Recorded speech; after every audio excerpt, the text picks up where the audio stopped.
তো আমার বাইকটা 221 কিলোমিটার চালানোতে আমার এই গিয়ার শিফটিংটা অনেক ইজি হয়ে গিয়েছে।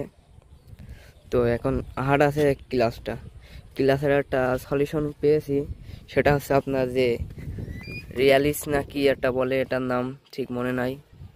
তো এটা হচ্ছে অনেক ছোট, এর জন্য একটু ক্লাসটা একটু শক্ত টাইপের। তো এটা যদি একটু বড় লাগানো হয়, বড় সাইজের, তাহলে ক্লাসটা অনেক স্মুথ হয়ে যাবে।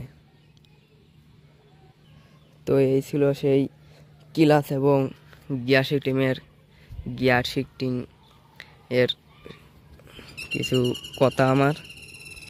তো এই ছিল আমার কথা। তো আপনাদের কেমন লাগবে আমি জানি না।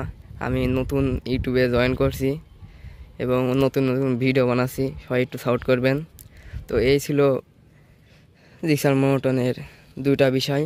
তো আরও বিষয় আসবে ইনশাল্লাহ। সবাই একটু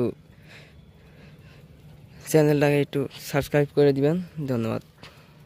আল্লাহ হাফেজ। সবাই ভালো থাকবেন।